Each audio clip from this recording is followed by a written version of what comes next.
Pues muy buenos días, muy buenas tardes en Chile, en Argentina, en los demás países de donde nos acompañan.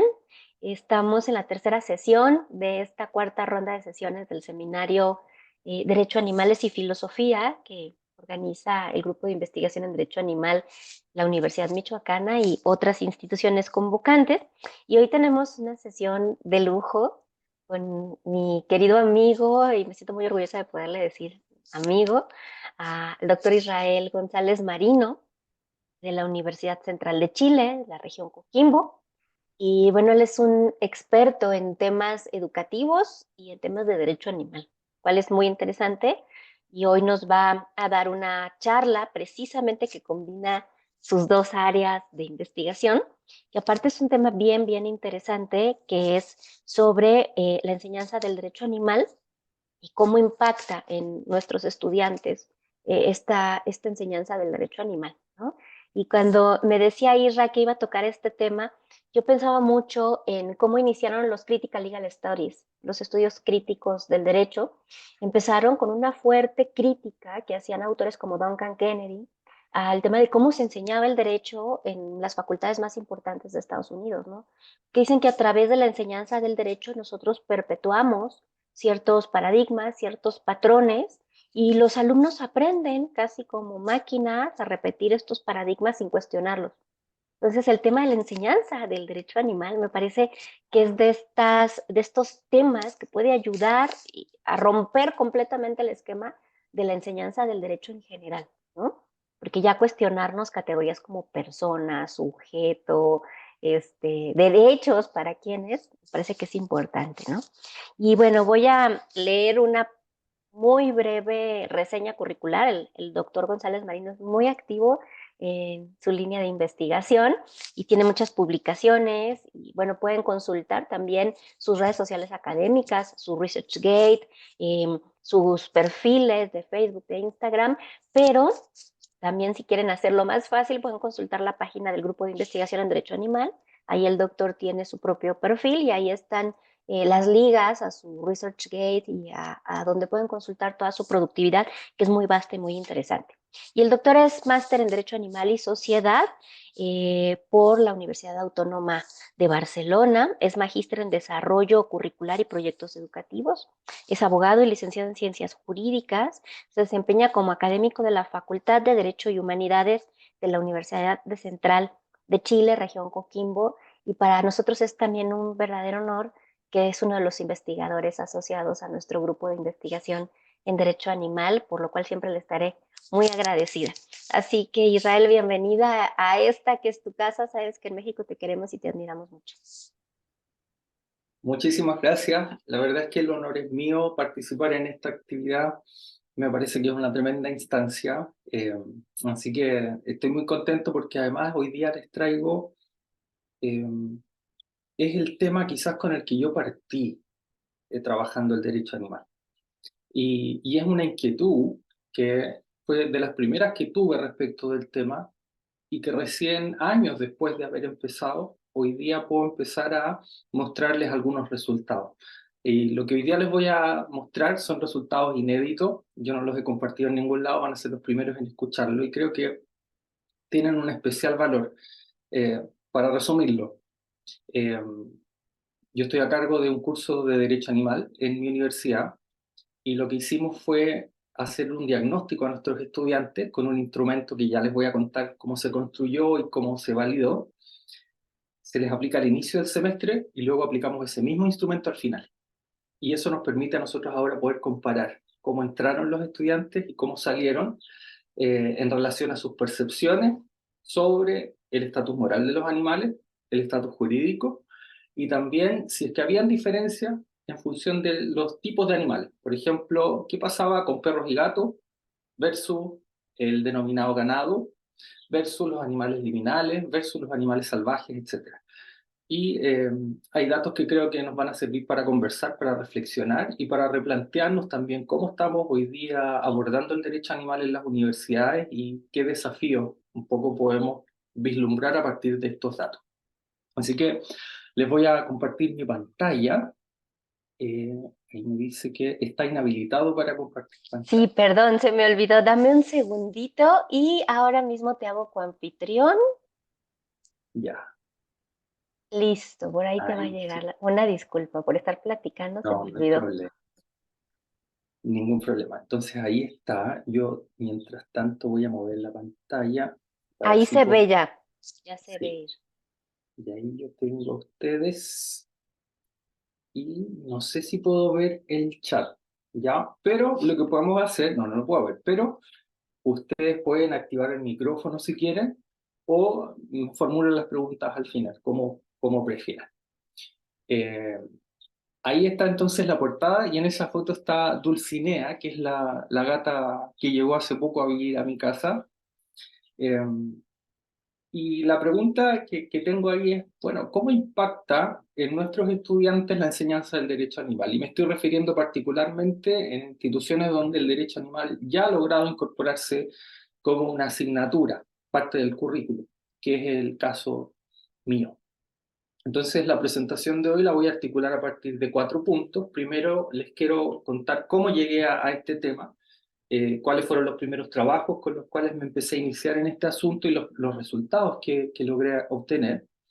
Luego les voy a contar muy brevemente de qué se trata este curso de Derecho Animal que hoy día estoy impartiendo en la universidad, para luego ir de lleno a lo que me interesa, que es contarles cuáles son las percepciones que tienen los estudiantes en relación a las temáticas del derecho animal, con un interesante enfoque de pre y post-test, a partir del cual vamos a saber qué es lo que piensan los estudiantes al inicio del curso y cómo se van del curso, si cambió en algo sus percepciones o incluso sus hábitos. Y a partir de eso, me interesa que podamos abrir la discusión sobre cuáles serían las implicancias y desafíos que tienen datos como los que hoy vamos a revisar. Como antecedente, y ahí estamos viendo a Dulce, que es el otro gato con el que convivo. eh, Como antecedente, yo partí en el año 2015 a trabajar los temas de derecho animal, después de haber estado terminando mi maestría en educación. Y una de las cuestiones que en la educación superior aparecen con escaso desarrollo en términos de cómo llevarlo a la práctica o cómo evaluarlo son las cuestiones actitudinales.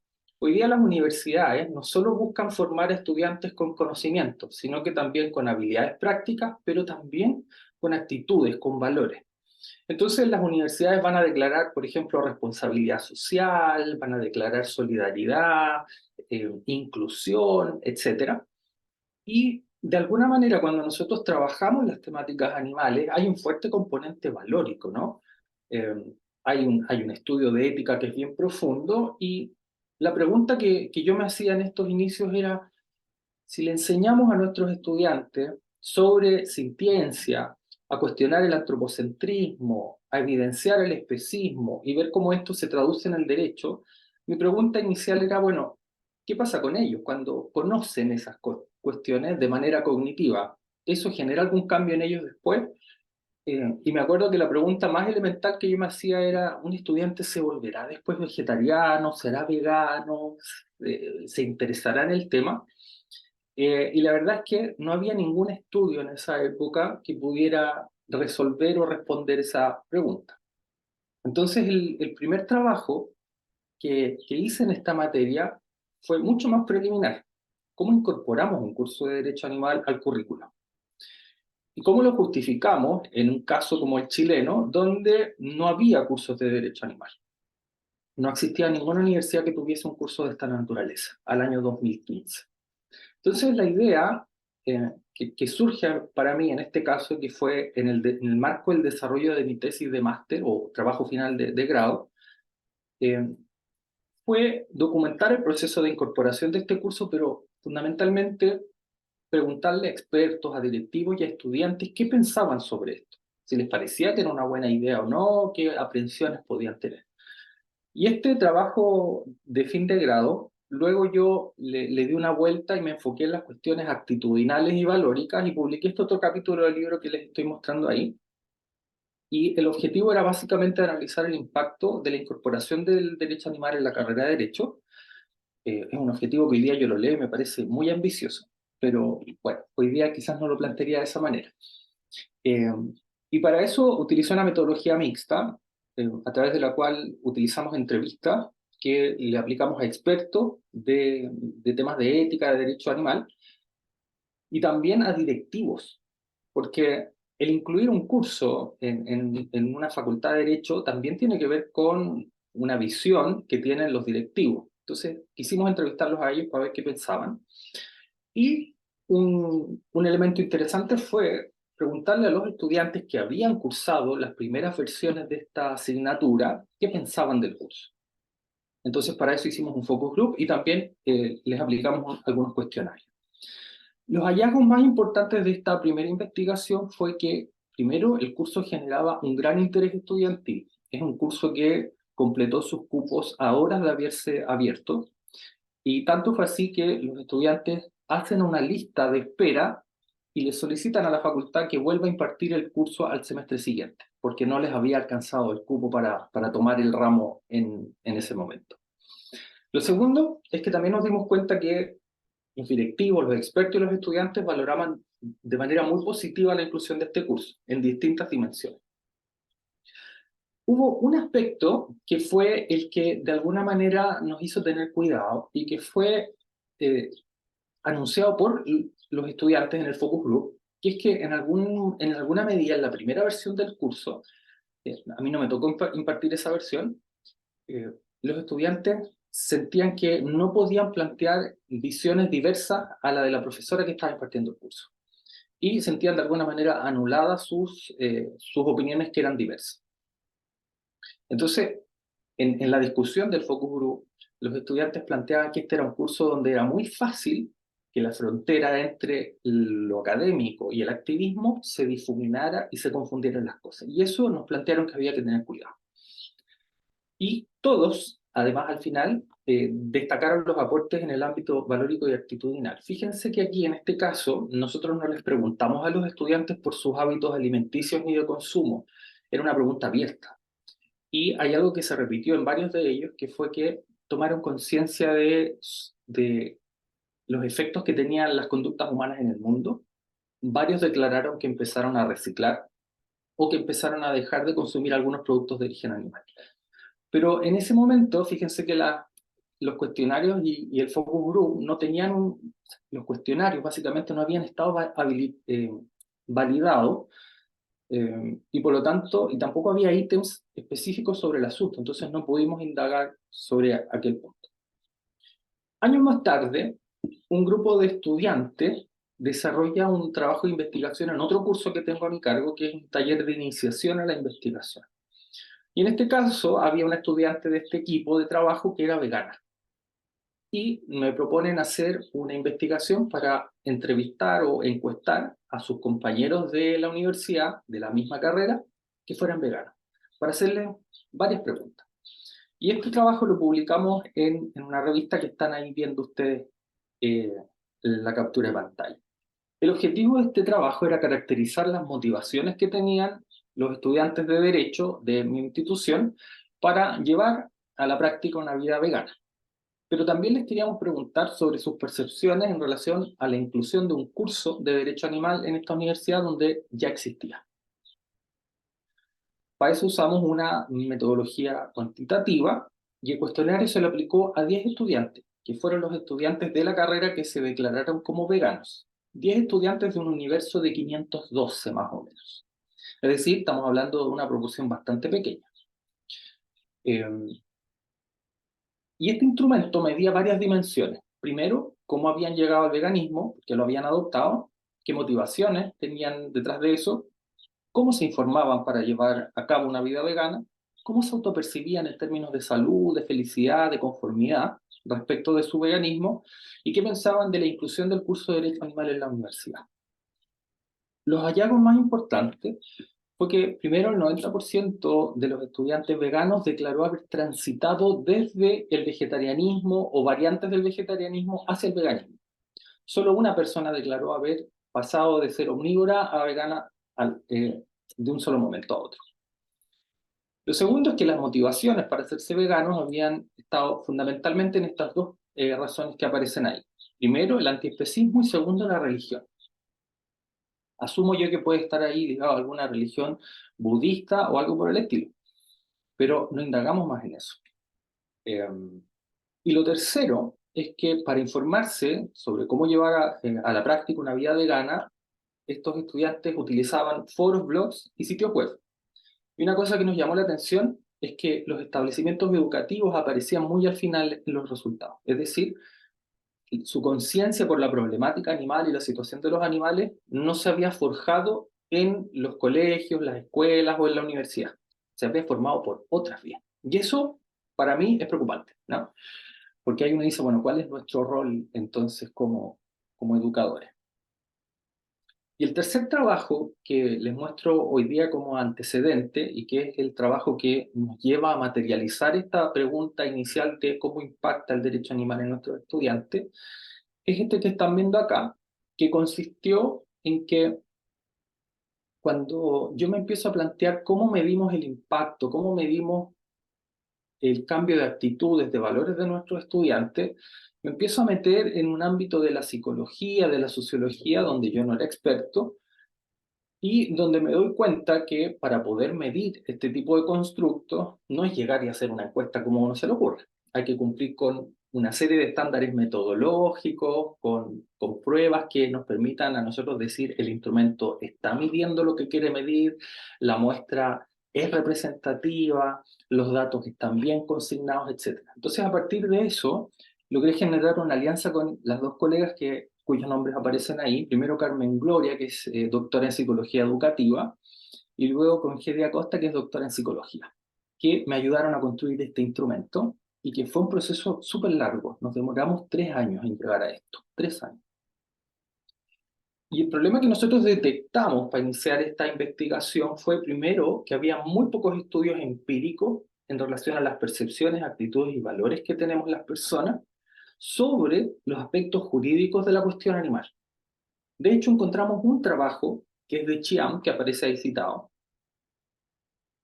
y que consistió en lo siguiente. Ella se preguntaba si es que existía concordancia entre lo que dice la ley respecto de los animales, particularmente sobre el estatus jurídico, versus lo que piensa la gente.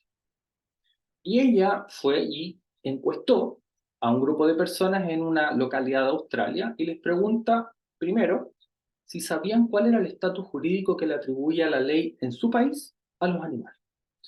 Y más de la mitad declaró que no tenía idea. No sabían que los animales estaban catalogados como cosas. Entonces, la segunda pregunta después les dice ya, mire, los animales son cosas ante nuestra ley. ¿Usted está de acuerdo o no con esta categoría? Y la gran mayoría dice que no. Entonces, a partir de estos hallazgos y otras preguntas que ella hace, se da cuenta que existe una brecha entre el estatus jurídico que le atribuye hoy día el derecho a los animales y lo que piensa la gente y las percepciones de la gente. Y esto es algo que de alguna manera otros sondeos de opinión pública ya habían estado estableciendo. Incomodidades en general respecto de atribuirle a los animales el estatus de cosa. Y esto es súper importante por 4 razones, creo yo. Lo primero, porque el derecho es la manifestación de la voluntad soberana del pueblo. Y tenemos hoy día normas jurídicas en varios países, en la gran mayoría de los países, que establece que los animales son objetos. Y la ciudadanía piensa una cosa muy distinta de aquello. Pero además es importante porque muchas veces pensamos que es muy difícil cambiar el estatus jurídico de los animales o avanzar en una protección distinta, eh, pero cuando empezamos a tener estos datos nos damos cuenta que parece que no era tan imposible, porque hay un acuerdo más o menos generalizado en la población de que los animales no son cosas y debiesen tener un estatus distinto. Pero además surge la interrogante sobre cuál es el estatus jurídico más idóneo, más apropiado. Y esto es así por algo que advertía Chiam en su investigación. Muchas veces las personas piensan o es cosa o es persona y no consideran una enorme variedad de fórmulas que se podrían utilizar. Por ejemplo, en vez de decir cosa, decir objeto protegido, cosa especialmente protegida, seres sensibles, seres sintientes, sujetos de derechos, personas no humanas, o incluso emplear la nomenclatura de zoópolis. Entonces, de alguna manera, lo que Chiama advertía es, preguntémosle a la gente qué piensan también respecto de esas otras fórmulas que ha propuesto la doctrina. Y todo esto me parece que es tremendamente importante porque nos permite orientar la agenda del movimiento animalista y también la agenda educativa del movimiento animalista. Y esto tiene que ver para mí con una cuestión, con una discusión clásica en el ámbito del derecho animal: bienestarismo versus abolicionismo. Y un abolicionismo que desde Francione va a rechazar cualquier tipo de reforma legal que no sea abolir por completo la explotación animal y proponer como solución única la educación. Entonces, yo dije, bueno, si es la educación lo único, la pregunta que surge para Francione es, pero ¿y hay evidencia científica de aquello? ¿De que ello va a ser así? Y la verdad es que no lo hay. Entonces, de alguna manera, con el estudio que nosotros proponemos, la idea es, bueno, demostrar si es que la educación sirve o no para cambiar y qué tanto sirve. Entonces, el objetivo que nos planteamos en ese minuto fue diseñar y validar una escala acerca del estatus jurídico que se le atribuye a los animales. Y utilizamos una metodología cuantitativa, no experimental, pues exploratoria descriptiva, y ahí hicimos una recolección de datos transversales, es decir, tomamos una foto en el momento, no seguimos a los sujetos en el tiempo. Para construir el proceso partimos con determinar variables. La primera, las sociodemográficas. Nos interesaba saber si, por ejemplo, íbamos a encontrar diferencias entre las opiniones de hombres y mujeres, o las personas más jóvenes y las más adultas, o las personas que tuvieran más años de educación formal o no, etcétera. La segunda variable fue estudiar las percepciones ético-jurídicas acerca de los animales, luego las percepciones acerca de los derechos que podrían tener los animales, y luego si estaba justificado satisfacer o no necesidades. Entonces, les voy a dar ejemplos de ítems que se diseñaron para estos efectos. En las percepciones éticas jurídicas le preguntamos a la persona qué tan de acuerdo está con que los animales sean considerados como un fin en sí mismos. En la tercera variable que aparece ahí, la percepción acerca de los derechos, les preguntamos si eh, los animales debiesen tener derechos en sentido jurídico. Y después también les preguntamos, ¿y qué importancia deberían tener esos derechos? ¿La misma importancia que nuestros derechos como seres humanos o debiesen tener una importancia más baja? Y en la última dimensión les preguntábamos si era admisible en algunas circunstancias utilizar animales para satisfacer necesidades humanas. Entonces, todo esto se diseñó un pool de 40 ítems, 40 preguntas que las personas tenían que responder. Y eso se sometió a una validación de expertos. Entonces le pedimos a 14 expertos que cumplieran con ciertos requisitos, que tuvieran el grado de magíster y o doctor, y que tuvieran expertise ya sea en derecho, en ética, educación o metodología de la investigación. Y estos 14 expertos evaluaron esos 40 ítems y nos entregaron retroalimentación. Estos datos se procesaron con un software y nos arrojó que cumplían con un índice de validez, que es el índice de Lauchi, que nos dio el punto 74, y el punto de corte era el punto 70, ¿ya? Entonces, esto nos quería decir que los expertos estaban de acuerdo con los ítems. A partir de estos 40 ítems se fueron depurando y finalmente llegamos a 17, que son los representativos de la escala completa. Los datos los recogimos a través de un Google Forms a fines del 2020 e inicios del 2021, y luego hicimos varios análisis estadísticos con estos datos. Y básicamente lo que pretendían era ver la adecuación muestral, que existiera relación significativa entre las variables que nosotros nos habíamos propuesto, que la varianza explicada demostrar un ajuste del modelo que estábamos proponiendo, que existiera una proporción también de la varianza explicada, y finalmente que existiera una consistencia a la escala. Todas estas cuestiones son muy técnicas. Y esto fue el gran aporte que me hacen mis colegas del ámbito de la psicología educativa y de la psicología, que ellos trabajan con análisis estadísticos que nos permiten, en muy simple lo voy a decir, nos permiten decir, este instrumento está bien construido, mide lo que quiere medir, y por lo tanto los resultados son confiables, son fiables. Entonces, esto lo logramos aplicar este instrumento a 639 sujetos. La mayoría de las personas que respondieron, porque esto es voluntario, fueron mujeres. Y esto no es sorpresivo, porque en general las mujeres son las que más están ligadas a el desarrollo de la ética y el derecho animal. Más del 90% de los encuestados son latinoamericanos y el 48% se autodefinió como omnívoro. Y usted mira, uy, son pocos los omnívoros, de acuerdo a lo que podríamos pensar. Y eso se explica porque el llamado para responder esta encuesta se hace justamente en el contexto de los coloquios de derecho animal. Por lo tanto, era muy probable que personas que estaban vinculadas al movimiento animalista respondieran la encuesta. Y eso es un elemento a tomar en consideración para efectos de los resultados que luego tuvimos. Esta es una muestra no probabilística, es decir, no pretende generalizar resultados, y es por conveniencia. Nosotros elegimos a quienes íbamos a entrevistar, no fue que seleccionamos dentro de un universo un porcentaje. Esto no quiere decir entonces que estos resultados, eh, en términos de lo que nos dijeron, no son generalizables. Entonces, fíjense que acá lo que nosotros buscábamos no era conocer la opinión de estos 639 sujetos. Lo que nosotros queríamos hacer era validar la escala, para luego nosotros aplicar esa escala a otros sujetos y ahí sí ahondar en las percepciones. ¿Qué resultados obtuvimos con esta escala? Los análisis factoriales nos confirmaron que la escala era válida y nos confirmó que había 3 variables que estaban claramente diferenciadas. En palabras simples, la escala sirve. Las 3 variables, además, que nosotros identificamos, arrojaron índices de fiabilidad y consistencia por sobre el punto de corte para ciencias sociales, que es el punto 70. Y de hecho los resultados fueron punto 97, punto 87 y punto 90. Esto quiere decir que la escala estaba muy buena. Y luego cuando empezamos a mirar los resultados, nos dimos cuenta que en la respuesta existían diferentes sentimientos respecto de diferentes categorías de animales. Y eso era algo que nosotros ya pensábamos que nos íbamos a encontrar. Las percepciones respecto de perros y gatos no son las mismas que de cerdos y vacas.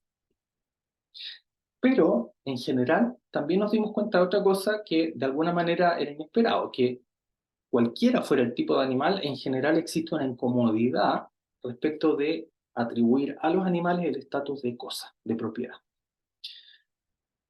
Luego, en la pregunta sobre qué es lo que influía en su percepción que tenían de los animales, las 3 razones que más se repitieron fue experiencias personales, la crianza familiar y, en tercer lugar, la educación. De todos los encuestados, un 58,3 sabía cómo están considerados ante el derecho los animales, mientras que un 73% de estas personas señaló que eran cosas, objetos o propiedad. Con estos resultados, lo que nosotros logramos hacer fue establecer que la escala servía para medir lo que queríamos medir. Y por lo tanto, ahora venía el paso posterior.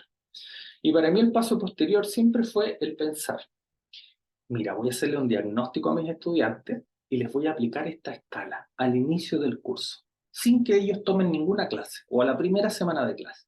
Y luego voy a aplicar esta misma escala al final, para poder comparar qué cambió durante el semestre, si es que algo cambió.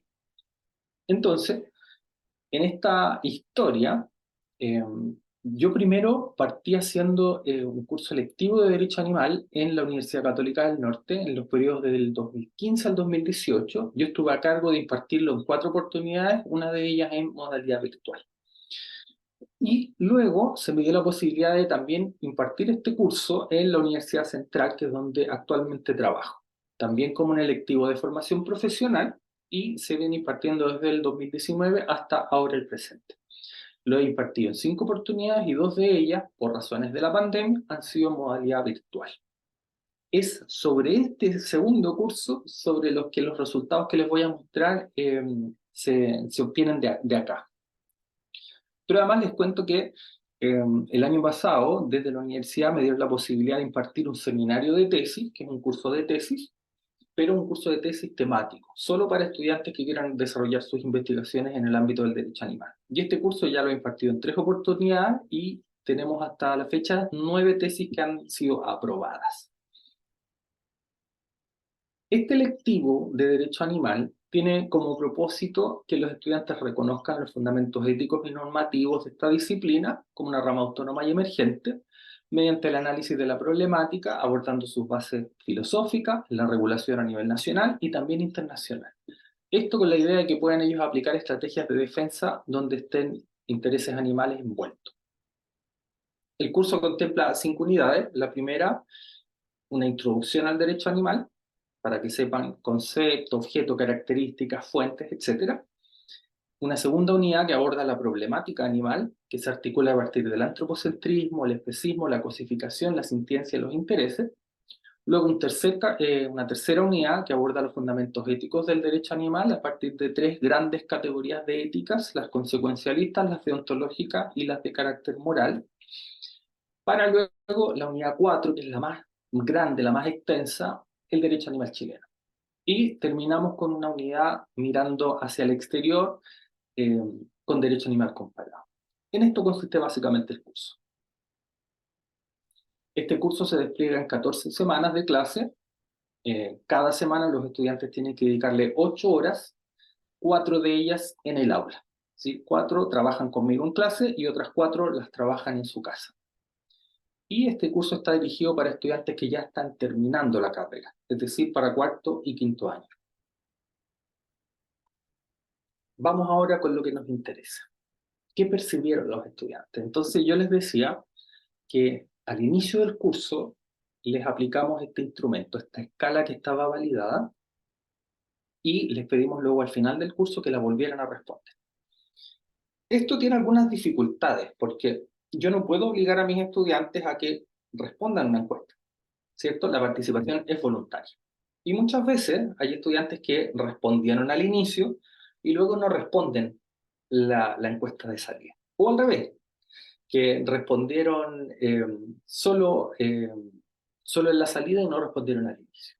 Y a eso hay que sumarle estudiantes que inscriben el curso, responden la encuesta, pero luego dejan el curso, lo botan, lo abandonan. O al revés, estudiantes que no partieron en el curso, pero que luego lo agregan cuando hay un proceso que permite a la universidad poder inscribir de manera tardía algunas asignaturas. Entonces, de un universo general, que nosotros tenemos más o menos 25 a 30 estudiantes inscritos por semestre, no logramos que los 25 respondieran al inicio y al final, sino solo obtuvimos muestras de 13 y 10. Pero lo interesante de esto entonces es que los resultados que yo les voy a mostrar son los mismos estudiantes, es decir, los mismos 10 que respondieron al inicio son los 10 que responden al final. Vamos entonces a ver esto. Las muestras las tomamos en el segundo semestre del año 2021 y en el segundo semestre del año 2022. En el caso del 2021 participaron 13 estudiantes y en el 2022 10. Si nos damos cuenta, la mayoría van a ser mujeres en ambos cursos y sus edades van a fluctuar en el caso del 2021 a los 22 años y en el 2022 en los 25 años. Todos estudiantes de cuarto y quinto año.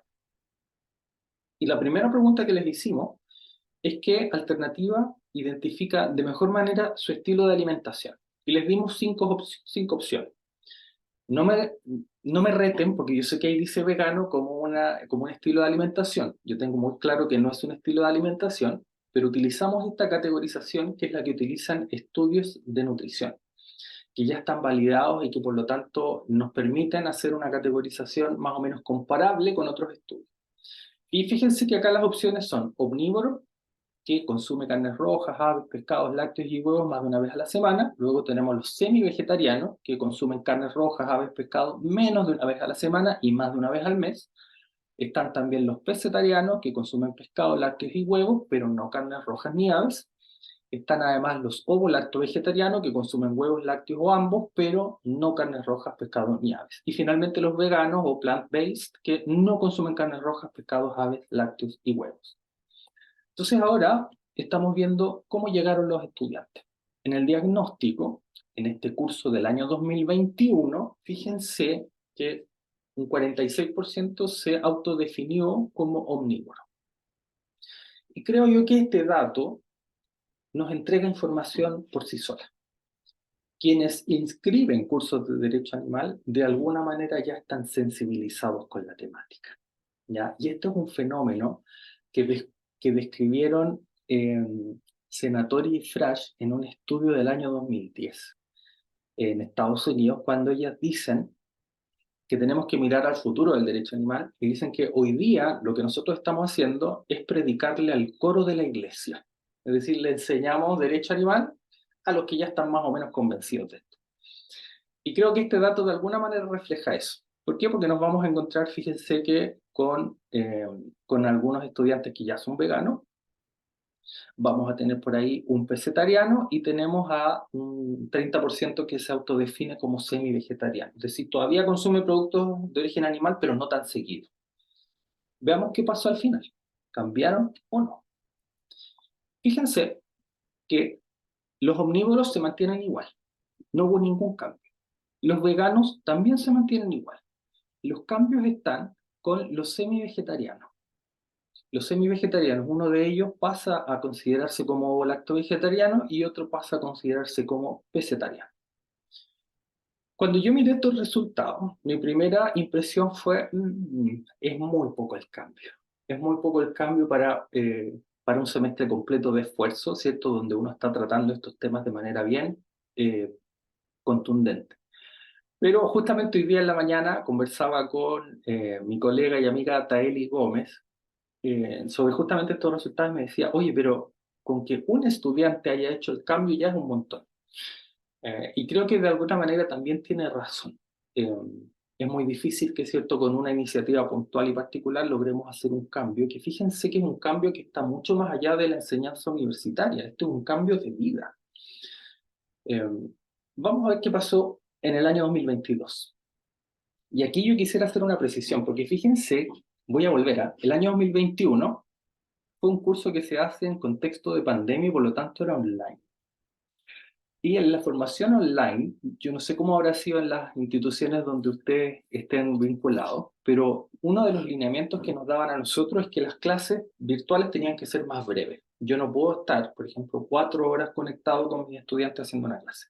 Entonces nos pedían haga las clases más breves y dé más trabajo autónomo. En cambio, cuando nosotros hacemos las clases presenciales, yo tengo que hacer las 4 horas de clase.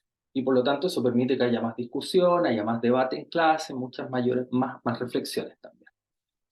Así entraron estos estudiantes. Fíjense que la cantidad de omnívoros es más o menos similar a la anterior. Antes eran 46%, ahora 50%. Tenemos un 20% de lacto vegetarianos, un 10% de veganos, un 10% semi-vegetarianos y un 10% pescetarianos. Seguimos predicándole al coro de la iglesia. Pero aquí hay un cambio importante. Fíjense que los omnívoros bajan desde el 50 al 10%.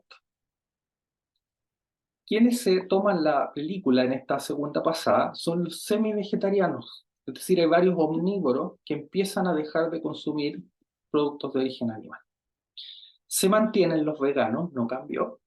Se mantienen los pescetarianos y hay una pequeña variación en los ovo-lacto vegetarianos.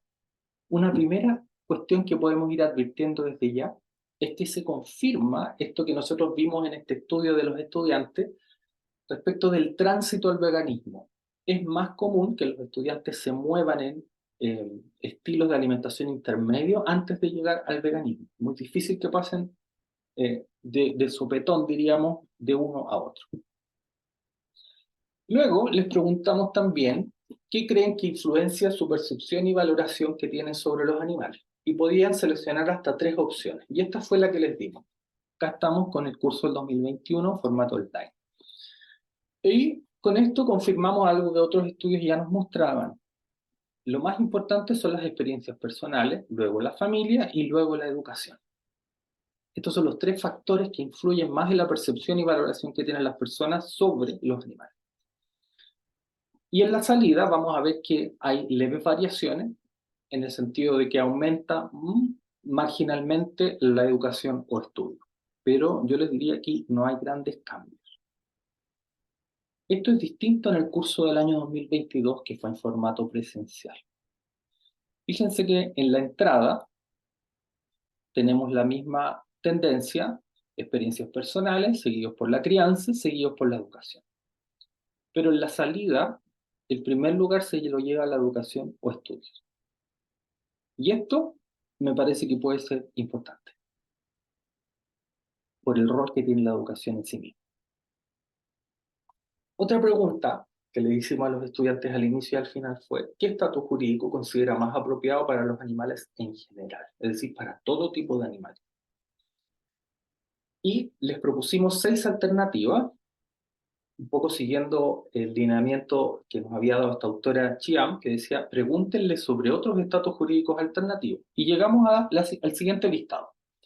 1, objetos, cosas o propiedad. 2, cosas especialmente protegidas, objetos de protección. 3, seres sensibles o sintientes. Luego añadimos la nomenclatura de Zoópolis, con ciudadanos, cuasi ciudadanos o soberanos. Es claro que estos no son estatus jurídicos propiamente tales, ¿ah?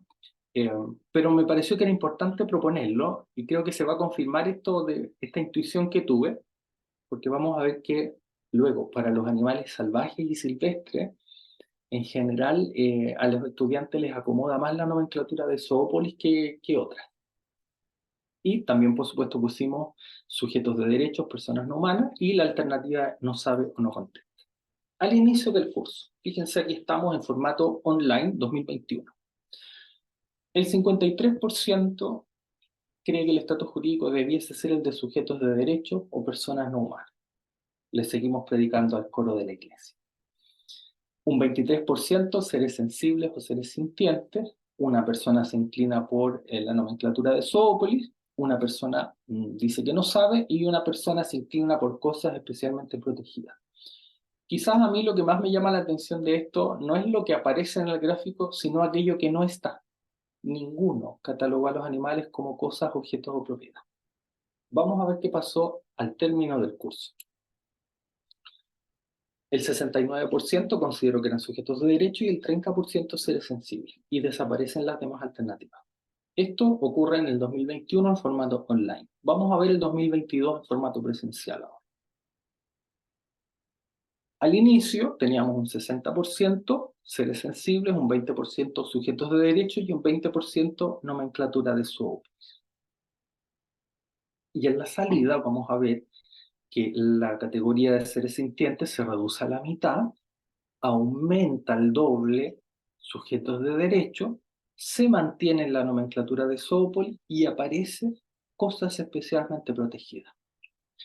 Uno podría pensar que esto es un retroceso, pero la verdad es que aquí yo creo que hay que transparentar un hecho.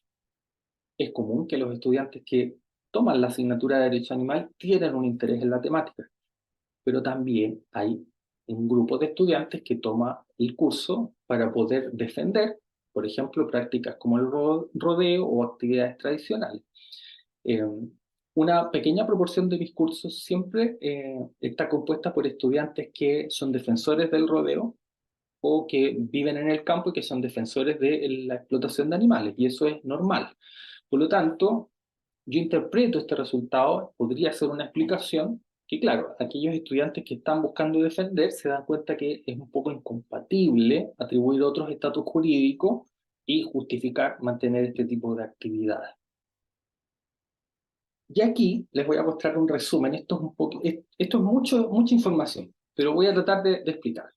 Además de preguntarles por los animales en general, quisimos preguntarles por distintos tipos de animales, en función del destino que nosotros le atribuimos como sociedad. Entonces, les preguntamos por los animales en general, luego les preguntamos estatus jurídico para los animales con los que usualmente convivimos, les preguntamos también para los animales destinados a alimentación, destinados a explotación industrial o experimentación industrial y cosmética, destinados a experimentación biomédica, para los denominados animales liminales y para los silvestres. Entonces, en la entrada, al iniciar el curso, fíjense que acá tenemos el año 2021-22, estas son las percepciones iniciales respecto al estatus jurídico. Veamos algunas cuestiones generales. Fíjense que se aprecia una preponderancia en el estatus jurídico de sujetos de derechos y también de seres sensibles o sintientes. ¿Ya? Esto al inicio del curso, todavía ellos no han estudiado estas cuestiones. Pero fíjense que se aprecian algunas diferencias en algunos tipos de animales. Por ejemplo, fíjense que acá aparece este celeste, que es el caso de no sabe o no contesta. Fíjense acá, por ejemplo, en el caso de los animales destinados a la industria alimentaria, hay una buena porción que dice cosas, objetos o propiedad, cuestión que no está presente en otros tipos de animales. Entonces, más allá del resultado puntual en cada uno, lo que vamos viendo es que la percepción respecto del estatus jurídico que le debiésemos atribuir a los animales no es uniforme para todo tipo de animales, ¿ya? Los seres humanos hacemos distinciones que podemos catalogar como especistas, o no. Y vamos a ver qué pasa a la salida, cuando terminan el curso. Ahí está, perdón, me adelanté. Ahí está. Fíjense que al término del curso sigue existiendo una preponderancia del estatus de sujeto de derecho, seguido o de la mano del estatus de ser sintiente. Pero hay un dato que me parece que es importante, que es que creo que aparecen de alguna manera en tercer lugar las categorías que proponen Donaldson y Gimlica en Zoopolis. Fíjense especialmente en el caso de animales liminales y silvestres. Es especialmente marcado acá cómo aparece esta categoría distinta. ¿Mm? Fíjense también cómo en estos tres tipos de animales que están al medio, que son los animales sometidos a regímenes de explotación, alimentación, experimentación, aparece la categoría de cosas o de cosas especialmente protegidas. Y yo les cuento que hay otras más categorías en esta estudia. Por ejemplo, les preguntamos por animales destinados al trabajo, destinados a la industria de la entretención, etc. ¿Ya? Pero quisiera detenerme en esto básicamente. Vamos a ver entonces en definitiva que más allá de que al inicio del curso ellos tienen algunas percepciones distintas en función del tipo de animal, vamos a ver que esas diferencias se mantienen al final del curso, pero que empiezan a aparecer algunos matices. Si yo comparo el curso del año 2021, fíjense acá abajo, es más bien marcada la presencia de la respuesta a sujetos de derecho. Fíjense, por ejemplo, en este caso, los animales con los que usualmente convivimos, 76% los considera como sujetos de derecho. Entonces, quizás la conclusión más importante de esto es que efectivamente hay percepciones distintas sobre el estatus jurídico en función del tipo de animal. Luego les preguntamos a los estudiantes qué tan de acuerdo estaban con que los animales sean protegidos a nivel constitucional. En la entrada me encontré con la sorpresa que la gran mayoría en ambos cursos dice que sí, que tienen que estar protegidos a nivel constitucional. Y el dato más importante quizás es el de la salida. El 100% de los estudiantes en ambos cursos estuvo de acuerdo con que los animales sean protegidos a nivel constitucional. Intuyo que esto tiene que ver con que una de las cuestiones problemáticas que se abordan en el curso es la ineficacia de las protecciones meramente legales. De alguna manera, entonces, proteger con muchas leyes a los animales se queda corto cuando los enfrentamos al ejercicio de derechos fundamentales. Y eso es algo que quizás les quedó bien marcado en mis clases. Luego les preguntamos, y aquí estamos con esta escala que validamos, con estas distintas dimensiones, y la primera dimensión, que es ético-jurídica, les pusimos la siguiente afirmación: los animales deben ser considerados como fin en sí mismos. Y ellos tenían 7 alternativas. El 1, totalmente en desacuerdo, y el 7, totalmente de acuerdo. Y entre medio iban a estar ahí el en desacuerdo, muy en desacuerdo, etc. Fíjense que al inicio del curso, en ambos cursos, vamos a ver que las respuestas más o menos se distribuyen, pero que suelen concentrarse en los números 6 y 7. Es decir, a priori hay una tendencia de los estudiantes a considerarlos como un fin en sí mismo, en su mayoría. Pero también hay resistencia, ¿eh? Fíjense, también hay personas que están completamente de acuerdo, en desacuerdo. Miren a la salida, al término del curso, vamos a ver cómo, en este caso, se concentran ya en la alternativa 7, totalmente de acuerdo. Los animales deben ser considerados como un fin en sí mismo. Y acá vamos a ver que en general se mantienen, se eleva un poquitito, baja quizás este estudiante que estaba al extremo, se mueve al número 4 y el que estaba en el número 5 se mueve al número 6. Es decir, hay un cambio en la percepción respecto de si son un fin en sí mismo o no los animales. La segunda categoría tenía que ver con la atribución de derechos, y la afirmación era: ¿los animales deben tener derechos en sentido jurídico? Al inicio del curso vamos a ver que también en general las respuestas se concentran en los muy de acuerdo y totalmente de acuerdo. Y a la salida pasa este fenómeno. Y esto a mí me llamó profundamente la atención. Todos los estudiantes estaban totalmente de acuerdo con que debiesen tener derechos en sentido jurídico. Yo atribuyo que esta explicación también puede estar dada porque uno de los temas que abordamos en el curso es el trabajo de Saskia Stuckey, donde ella plantea que a partir de las protecciones animales es posible desprender derechos en sentido débil o en sentido fuerte. Y de alguna manera las protecciones animales pueden configurar derechos. Y de alguna manera creo yo que eso podría explicar este altísimo nivel de acuerdo en esta afirmación. Otra pregunta interesante en esta misma variable fue preguntarle si estos derechos deberían tener el mismo valor o importancia jurídica que los derechos nuestros. En la entrada del curso, fíjense que acá están más o menos distribuidas desde el indiferente y especialmente marcadas en el muy de acuerdo y totalmente de acuerdo. Y en este otro curso en general también. A la salida, vamos a ver que se van a mover varias de las respuestas al totalmente de acuerdo en ambas mediciones. Y esto para mí es un ítem importante, porque de alguna manera despeja las dudas que podía tener con el ítem anterior, deben tener derechos o no. Pero cuando hablamos de derechos con el mismo valor o importancia jurídica que los seres humanos, esta me parece que dice más que la anterior, ¿no? Vamos a ver entonces que hay en general un buen grado de acuerdo con esta afirmación. Algunas conclusiones preliminares que podemos llegar con estos datos. Primero, yo creo que hay que tener en cuenta las limitaciones del estudio. Primero porque el tamaño muestral es muy pequeño. Estamos hablando de 23 estudiantes y estamos hablando de un curso en particular, con un programa en particular, en una región en particular, con un profesor en particular, con un estilo didáctico particular, etc. Y por lo tanto, va a ser difícil comparar estos resultados con otras experiencias. Y esa es parte de la segunda, quizá, o la tercera ya fase de este estudio, que es empezar a aplicar este instrumento con más profesores en otras universidades, en otros países. Lo segundo es que hay que tener en cuenta las limitaciones de un curso electivo. Este curso electivo lo toman voluntariamente estudiantes.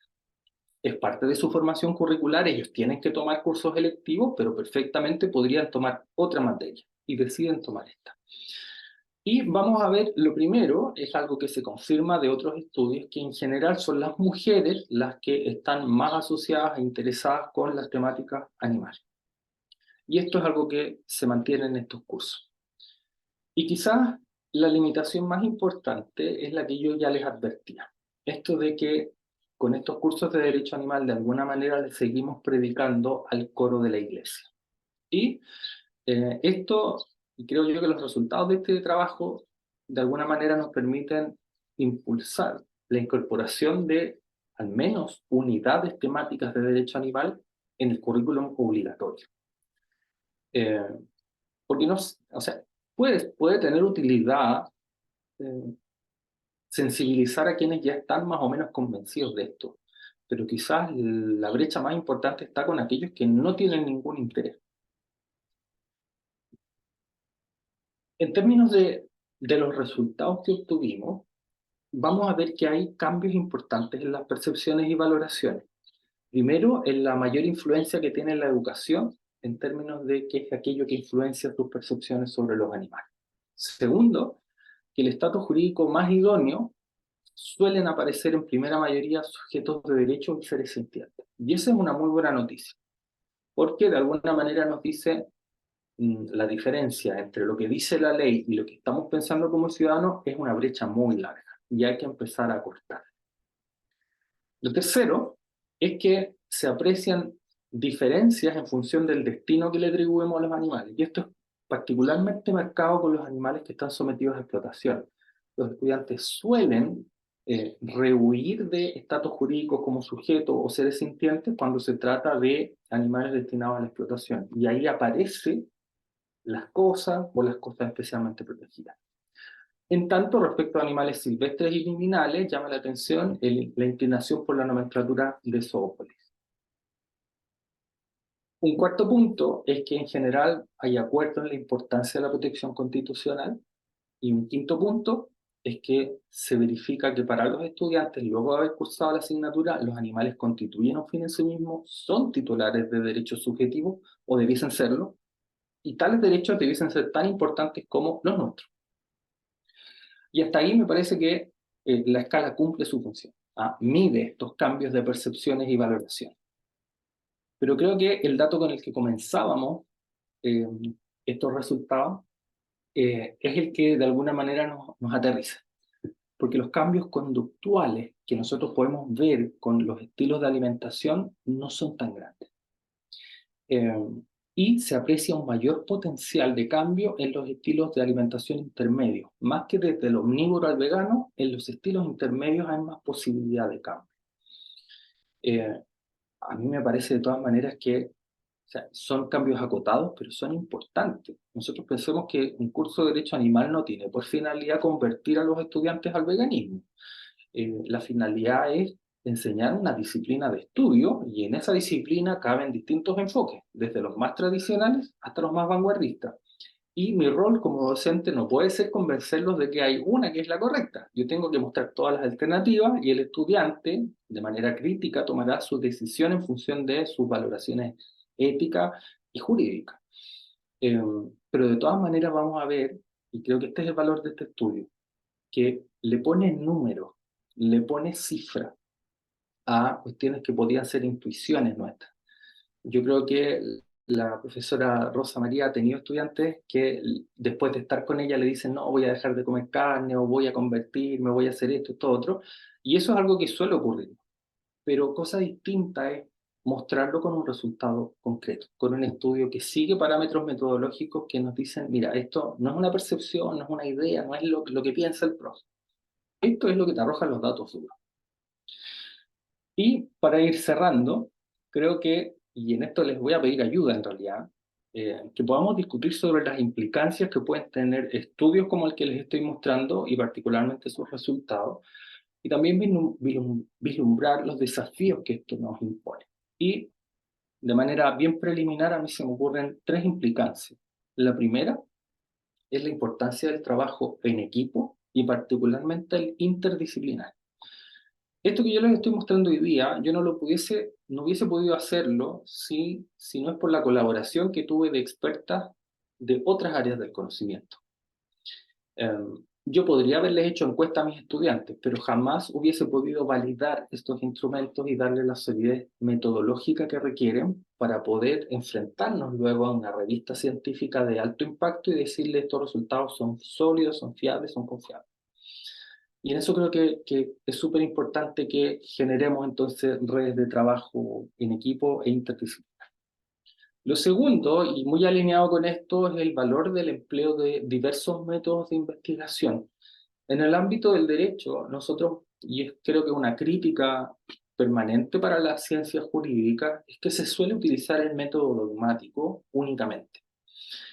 Y el derecho es una ciencia que de alguna manera está viva, que está muy relacionada con la sociedad, con la política, con la ética, y explorar otros métodos de investigación que abran el derecho a discusiones más profundas, creo que puede ser muy valioso, particularmente en el campo del derecho animal.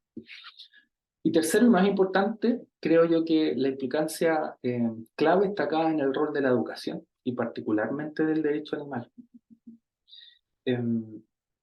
Las universidades, como yo lo advertí al inicio, ponen en sus proyectos educativos que van a formar en responsabilidad social a un ciudadano mundial, a un ciudadano que se conecta con los problemas actuales, un ciudadano que es solidario, un montón de cosas actitudinales que es muy difícil medir y que en muchos casos nunca se logran evidenciar. Con el derecho animal y con los datos que hoy día yo les comparto, yo puedo mostrarles a mis superiores que este curso pequeño, acotado, que es electivo, tiene un impacto profundo en los estudiantes, en sus percepciones sobre si los animales debiesen tener el mismo valor que nosotros, si tienen valor en sí mismos, si debiesen tener derechos, qué tipo de derechos, etcétera. Y eso es un impacto tremendo en la vida de un estudiante que va mucho más allá de la clase y que puede incluso llevar a cambiar su estilo de alimentación o su estilo de vida. Algunos desafíos. El primero es promover redes de colaboración. Entonces, yo la invitación que les hago desde ya es a que ustedes pueden tomar esta escala, esta encuesta que yo les he mostrado, y ustedes pueden aplicarla también. Está de acceso abierto y cualquier persona pudiese colaborar. Y si quieren colaborar conmigo y hacemos el estudio juntos, mejor también. Eh, Quizás el desafío también está en enriquecer los estándares metodológicos.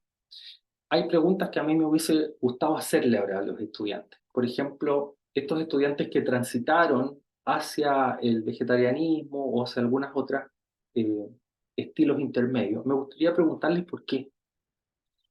¿Qué cosa de la clase, por ejemplo, los llevó a tomar esa decisión? ¿Qué actividades, qué contenido, qué información fue la que impulsó esos cambios en las percepciones y en sus actitudes? Y eso es algo que seguramente vamos a poder lograr solamente con entrevistas, con focus group. Entonces hay que seguir enriqueciendo los datos. Otro desafío es que podamos replicar esta experiencia, ¿cierto?, con otros cursos, eh, en otros países, con otros profesores. Y también aplicar estos instrumentos para después comparar, para poder decir, por ejemplo, mira, sabes que esto funcionó súper bien en este curso y tuvo un resultado potente, ¿por qué no lo intentamos en este otro? Etcétera. Y por eso las redes de colaboración en este ámbito creo que son súper importantes. Y quizás el desafío más importante es relevar la importancia de la educación del derecho animal. Mm, Muchos hoy día estamos publicando derecho animal, estamos haciendo congresos, estamos sacando libros, revistas, etcétera, eh, y creo que no nos hemos detenido en el cambio interno que genera en un estudiante el tomar un curso. De tantos otros cursos que toman a lo largo de la carrera y que puedan tomar uno que tenga impactos personales, me parece que es tremendamente potente. Y eso es algo quizás de lo que tuviésemos que nosotros sentirnos orgullosos de desarrollar una disciplina que no solo aporta con contenidos teóricos, que aporta con jurisprudencia, con doctrina, pero también una asignatura, una materia que aporta con una visión de mundo que nos lleva a cambiar nuestras prácticas del día a día, por algo tan simple como qué es lo que ponemos en el plato de nuestra comida.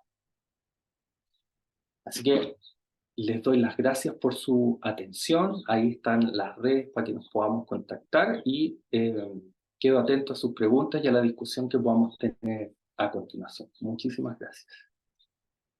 Muchísimas gracias, Israel. La verdad es que es súper interesante este texto.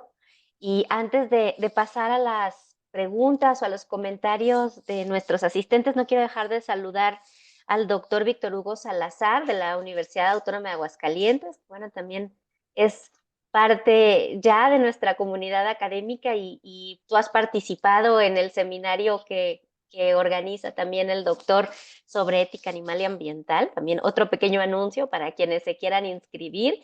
Sesionamos los segundos viernes de cada mes, así que por ahí que nos deje la información el doctor y también el doctor Antonio de Anquín de Argentina, que es parte de nuestro grupo de investigación. Y la verdad es que yo sí te voy a pedir ayuda, Isra, para que podamos implementar juntos estos estudios de entrada y salida a mis alumnos.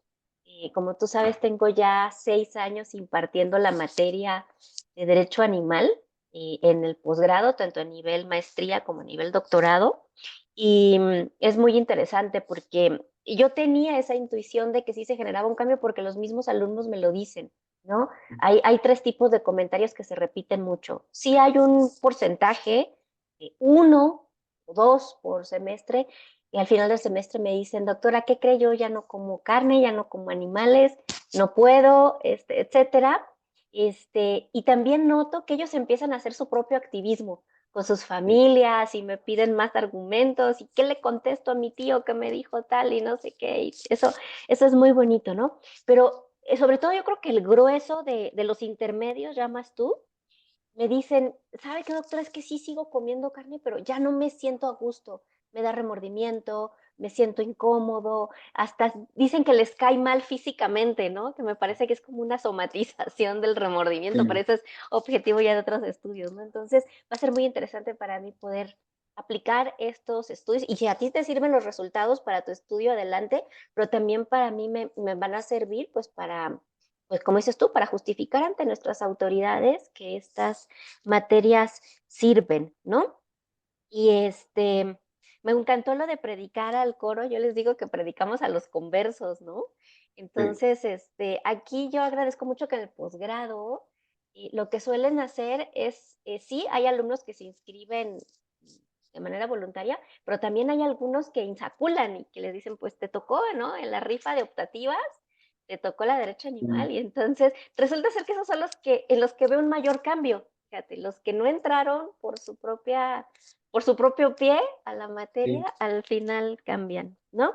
Y bueno, el doctor Víctor Hugo te hace un comentario en el chat. Este, tenemos ya bastantes comentarios. Te hace un sincero reconocimiento, dice un sincero reconocimiento al trabajo realizado por el doctor González Marino. Nos muestra cómo avanzar de manera sistemática en la explicación de la concepción jurídica de los derechos de los animales y cómo promover esta percepción en los estudiantes. El reto es dejar de predicar al coro, exactamente. Ojalá podamos hacer algo similar desde nuestros entornos. Se disculpa porque se tiene que retirar. Caro Otey, muchas felicidades, profesor, como siempre, impecable. Estoy totalmente de acuerdo con Caro. Claro. Sara Gabriela, muchas gracias por la conferencia interesante.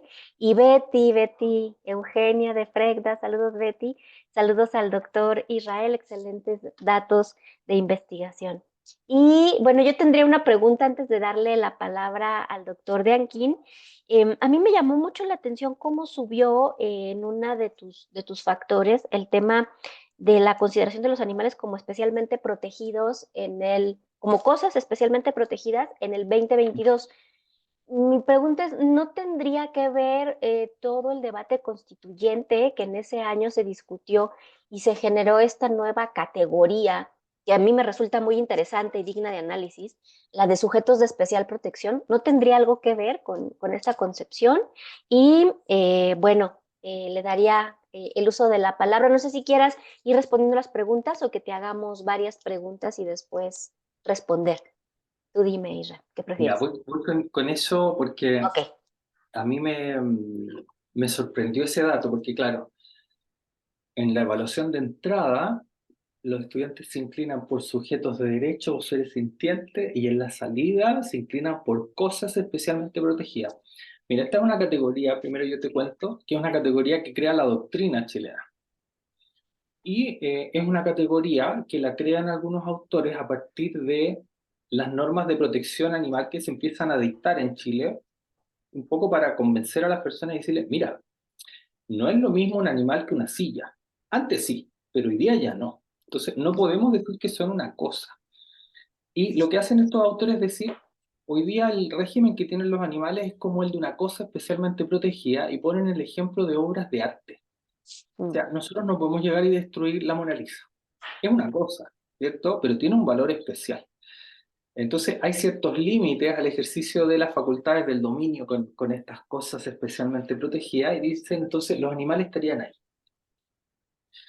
Eh, Sin duda, creo yo que en en las mediciones está presente la discusión constituyente, pero creo yo que también está el que muchos estudiantes, yo lo advertía ahí en mi presentación, hay estudiantes que toman el curso para conocer cuáles son los argumentos que se están dando desde el movimiento animalista para saber cómo de alguna manera mm, rebatirlo, ¿no? Yo tengo estudiantes que son defensores del rodeo, que lo plantean expresamente, que lo practican, que vienen de familias donde se hace tradicionalmente, y un poco lo que quieren es saber cuáles son los argumentos que se están dando de este lado, como mm, para ellos tener formas de rebatir. Entonces creo yo que por ahí, ahora, aun cuando eso ocurre, estos estudiantes tampoco es, no quiero demonizar, ¿ah? Como que son personas tan malas, porque de alguna manera igual esos estudiantes dicen, bueno, son seres sintientes, ya, no es llegar y hacer cualquier cosa. Pero creo yo que quizás esa categoría que aparece ahí tiene que haber sido un estudiante, intuyo, que dice, claro, yo me incliné por seres sintientes, pero eso es muy Radical. protector en función de lo que yo quiero defender. Entonces me genera ahí una contradicción. Eso es lo que intuyo yo que está por ahí en eso. Ahora es una sola persona, ¿ah? En las dos muestras. En la otra no ocurre ese fenómeno. Pero como dice nuestra querida amiga y colega Taeli, pues uno es mucho. O sea, Sí. uno que cambie, yo les digo que de a uno vamos haciendo el cambio, ¿no? Porque ese uno luego habla con otro y luego con otro y Ah, así, ¿no? sí. Así que muchas gracias, Isra. Doctor Antonio, tiene usted la voz. Sí, aprovecho a saludar, le pido disculpas si nos prendo la cámara, estoy con temas de conectividad. Aprovecho a saludar a Israel. Me parece interesante ver con datos empíricos, apreciar el tema de la percepción. Coincido con Rosy en lo que dijo, que es como la alegoría de la caverna, como el filósofo que salía y predicaba, acá lo mismo ocurre. Así que una persona que realmente asume la postura en favor del respeto a los demás animales, y lo va a ir difundiendo. Y yo quería hacer un comentario por ahí, también con una pregunta. Yo hace más o menos 2 años dicto un programa que se dicta a personas que fueron condenadas por maltrato, o sea, personas que no tienen formación en derecho animal, y a esas personas yo les dicto un curso de concientización en promoción de respeto y empatía hacia los demás animales. Yo no tengo hecho una encuesta como vos la tenés en particular, pero aún esas personas que no tenían interés en la temática animal, empecé a ver pequeñas percepciones que por ahí no aparece la categoría de la familia multiespecie, por ejemplo, me llamó mucho la atención. Personas que estaban vinculadas a tenencia de un animal silvestre me dice, doctor, a partir de que veo con usted me equivoqué. Yo pensaba que este animal incluso era una familia y me equivoqué. Un hombre que tenía aves exóticas y las consideraba, y me comentaba esto, que al ver la idea de familia multiespecie se replanteó porque no tenía idea de esta noción. Y entonces esa otra categoría nueva que aparece y replantea el vínculo. O sea, esto es familia multiespecie, esto es un animal que debe tener un respeto. Y después hubo un cambio como de percepción, porque yo sí pregunto las motivaciones al final del curso. Y en muchos casos hablaban de ciertos animales de temas emocionales o compasión, y empiezan a hablar de la idea de justicia o dignidad, que no estaba presente tampoco.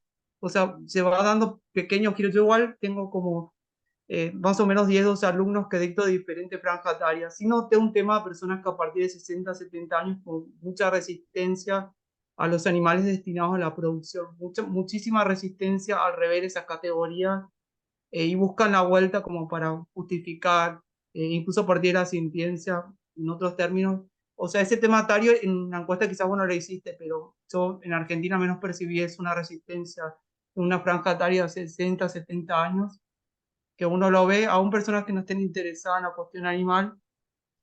Entonces, ese factor etario, no sé si le pregunto si en alguna etapa ustedes piensan incorporar un grupo etario mayor, o en la facultad hay gente avanzada donde vos dictás, que me parece algo interesante.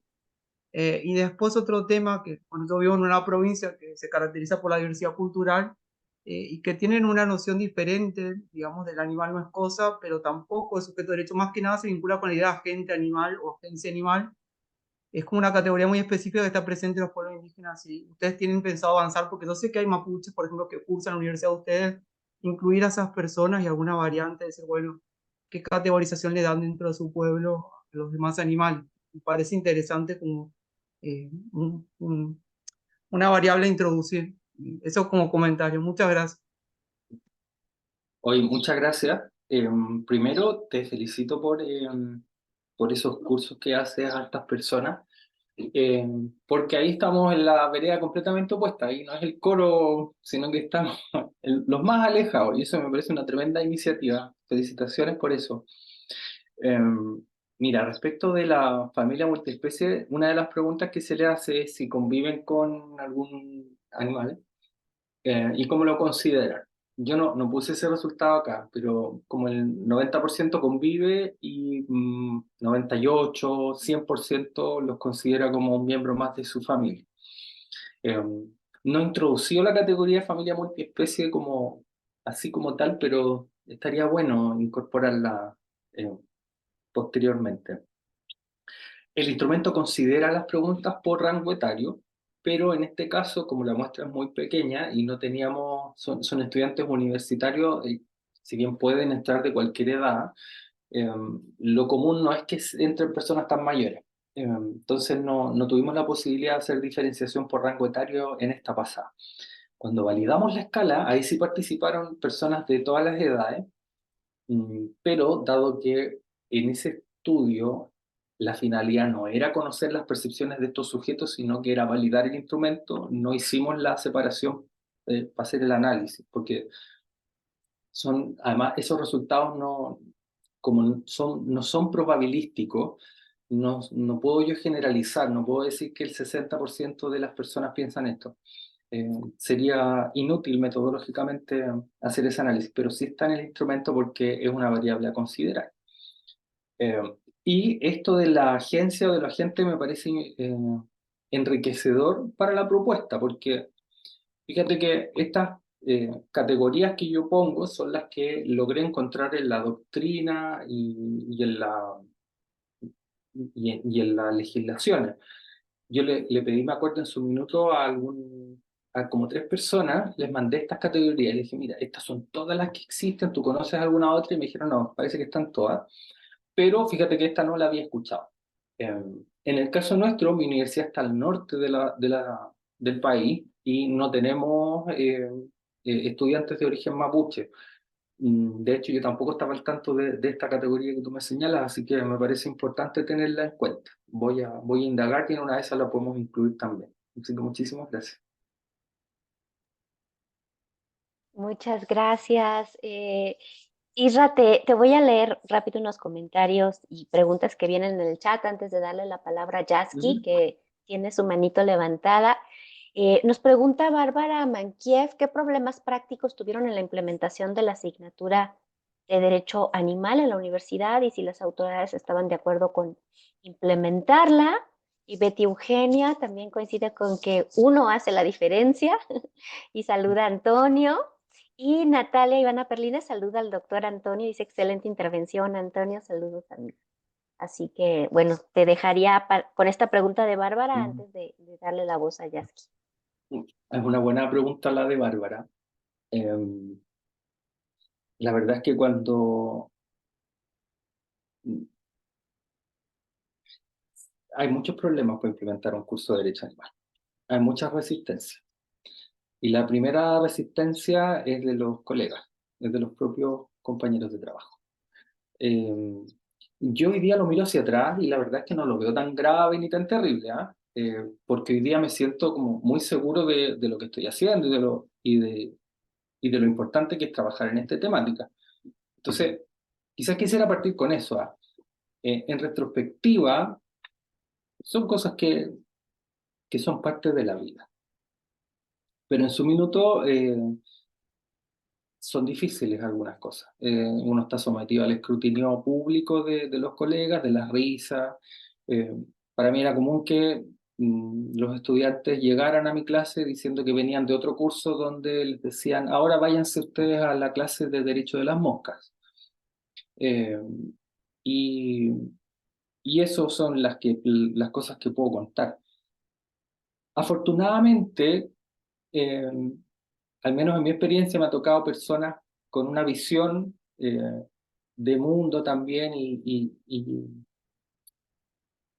y teórica que les permite abrirse a otras posibilidades. Y en eso he encontrado harto respaldo en mis autoridades en las instituciones donde he trabajado. También porque de alguna manera lo que a las instituciones les interesa es que nosotros cumplamos con ciertos objetivos. Y en la medida que creo yo, que aquí está la clave, ¿ah? En la medida que uno logra entregar productos y resultados que son valiosos para la institución, el derecho animal se vuelve valioso también para ellos. Eh, que tengamos una universidad que esté siendo visibilizada en Latinoamérica como referente en esta materia, o que cuando hablen de los coloquios de derecho animal aparezca el nombre de la institución, eso le suma a la institución también. Eh, Cuando ven que publicamos en revistas indexadas, cuando ven que sacamos libros en editoriales reconocidas, eso empieza a validar también esto. Eh, Así que mm, siempre van a haber dificultades, pero con trabajo y con trabajo serio se puede hacer súper bien. Quizás para mí la experiencia más eh, compleja fue en un congreso que no era de derecho animal, donde yo fui a presentar un tema de derecho animal, y era un congreso, esto lo puedo contar, ¿ah? Era un congreso de universidades católicas, solo universidades católicas. Y por lo tanto, y a mí me tocó la fortuna de exponer en la primera mesa, que venía luego de la conferencia inaugural. Entonces, en ese salón yo tenía 20 decanos de facultades de Derecho del país sentados en primera fila. Y yo termino de exponer y se levantan todas las manos. Y empiezan los decanos y de las universidades más importantes un poco a cuestionar cómo es posible que en una universidad católica se esté enseñando que los animales pudiesen eventualmente tener derechos o algo por el estilo, cuando esta es una cuestión absolutamente resuelta por las Sagradas Escrituras. Eh, y la verdad es que eso generó harto revuelo, pero mi aproximación fue disciplinar. Dije, mira, esta es una disciplina que tiene todos estos años de estudio y dentro de esta disciplina hay distintos enfoques. Uno de ellos va a plantear que los animales tienen derechos, que son sujetos, etcétera, pero hay otros que no. Eh, Mi rol como profesor es mostrar esto como una disciplina de estudio. Yo no vengo acá a hacer activismo ni a convencer a los estudiantes de que se vuelvan veganos. Si eso ocurre, bien, pero no es la finalidad del curso.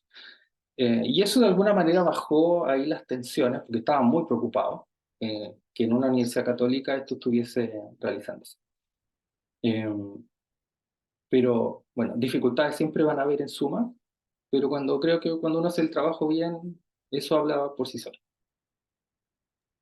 Muchas gracias, Israel. La verdad es que es una experiencia bien interesante la que nos cuentas. Me puedo imaginar las resistencias de pues personas que están muy ancladas en el paradigma judeocristiano, ¿no? De esta idea de la superioridad de lo humano, hecho a imagen y semejanza de Dios.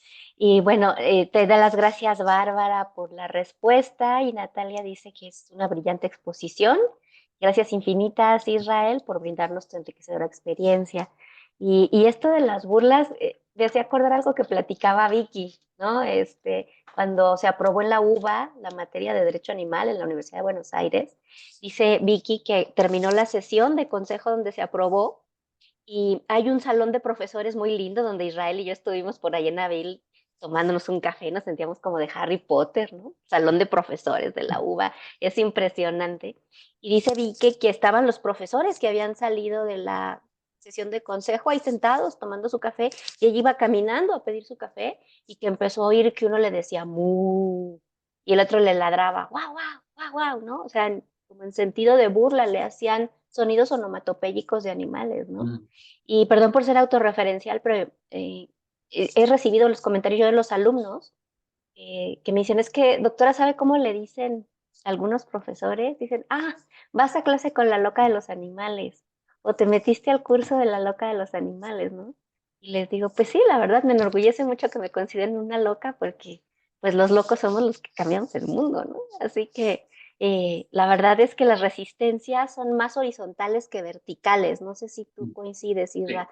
Yo he sí. recibido mucho apoyo de las autoridades de mi universidad, de mi facultad, porque han tenido la sensibilidad de saber que es un tema de frontera y que eso a final de cuentas beneficia a la institución a nivel de indicadores, ¿no? No tanto por un compromiso animalista, sino como por una visión pragmática de que hay que traer estos temas a la discusión jurídica. Entonces, en el plano horizontal, digo, vertical no he tenido problema, pero en el horizontal sí, como que los Sí. colegas como diciendo, pues, ¿qué es eso de los derechos de los animales, no? Entonces es bien interesante. Así que muchas gracias por compartir esa experiencia con nosotros. Y Jasky tiene su manita levantada para que pueda abrir su micrófono. Muchas gracias, doctora. Pues mi pregunta es como encaminada al siguiente tema. Yo siempre he creído que es más difícil reeducar que educar y ahorita estamos hablando a nivel licenciatura, ¿no? Que es en universidades de derecho y como lo comenta la doctora Rosy, yo también soy de la Universidad Michoacana y a veces sí como que las personas que nos gusta este tema, como que algunos profes, o sea, es mucha la señalización, ¿no? De decir, ay, los animales, y hacen algún comentario y ya voltean a vernos feo a los que defendemos este tipo de causas, ¿no? Y es como muy complejo porque a veces los profes como que ya tienen su idea, como su cerrazón, por así decirlo, y si les llevas la contraria se molestan. Y hay muchos temas, no solo el derecho animal, en el que resulta más difícil pues reeducar, pero es como una cadenita. Y yo creo que sería importante que este trabajo que están haciendo, sobre todo pues ustedes, que se enfoque a que no nada más en las universidades, porque aquí, pues yo sé que en todos los países hay muchas situaciones, pero a mí me resulta muy cruel e inhumano, por ejemplo, el caso que sucedió hace unos meses de un niño que abusó de una perrita y que las cámaras, o sea, su familia se dio cuenta, la familia de la perrita, porque vieron en las cámaras y la perrita le tenía ya un terror al niño, o sea, el niño se acercaba y la perrita se asustaba y es un niño de 12 años y interpusieron la denuncia y al final pues no pasó como nada y el niño volvió a cometer esta conducta y sus papás pues, ay, es que es la adolescencia, es así, o sea, y vamos justificando, entonces estamos creando o criando niños crueles, los cuales también deberían de tener información sobre esto y saber cuál es pues que los animales son unos sujetos de derecho, ¿no? Que deben de ser protegidos y que nosotros somos quien vamos a representar ese derecho.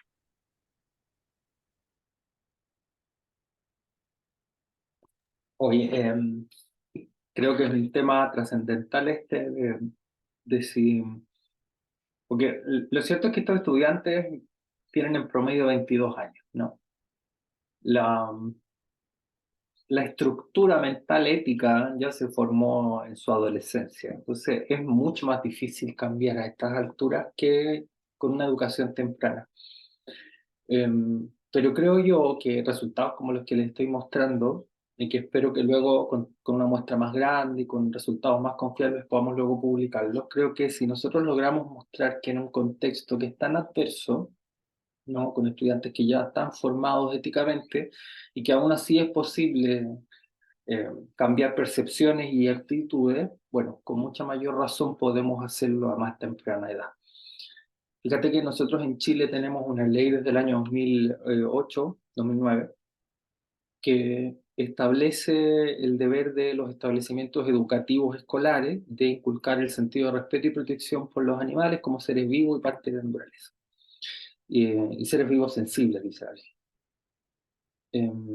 Pero cuando tú vas a los establecimientos educativos, eso no existe. Entonces, creo yo que datos como los que hoy día estamos trabajando nos van a permitir impulsar esa agenda educativa a más temprana edad. Y de todas maneras, bueno, aunque no podamos hacerlo dentro de nuestra parcela, dentro de nuestro ámbito de competencias, el que lo podamos hacer ya es un aporte. O sea, lo que nos contaba Antonio, eh, lo que nos cuenta la profesora Rossi con sus cursos, lo que estoy haciendo en mis cursos, son ámbitos en los cuales vamos sembrando esas semillas. Y todos esos esfuerzos me parecen valiosos. Ojalá que sí podamos eh, avanzar y antes que estar reeducando, que podamos educar a temprana edad.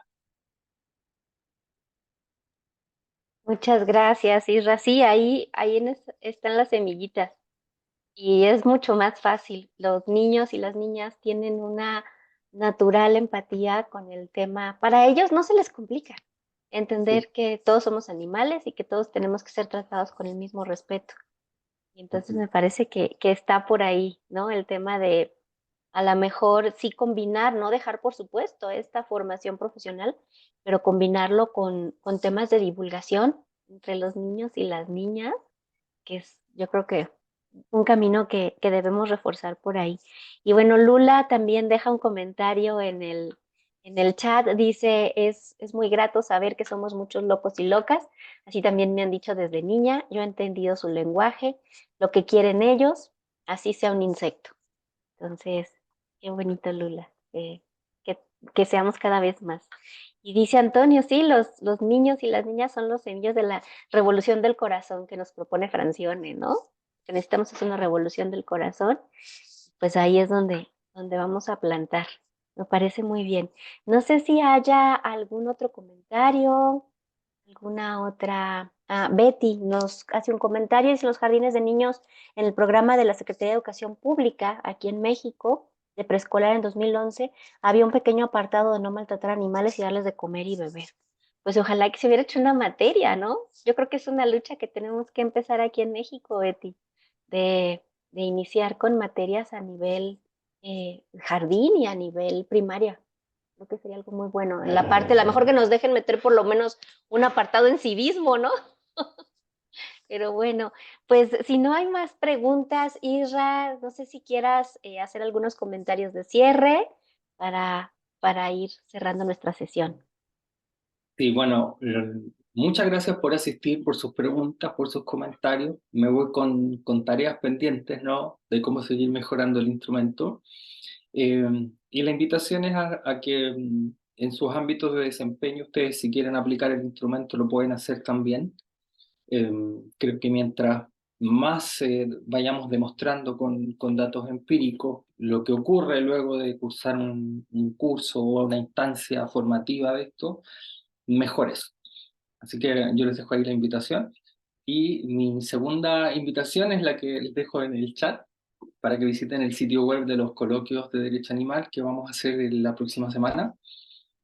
Son 4 días maratónicos donde vamos a tener excelentes conferencias y entre ellas una de las más importantes, la de la profesora Rosa María de la Torre, entre tantos otros y otras. Así que les invito a que participen, que dejen sus comentarios y que hagan sus preguntas. Y ojalá se animen para el próximo año participar con alguna ponencia. Muchísimas gracias por este espacio y felicitaciones, profesora, por esto que es tremendo.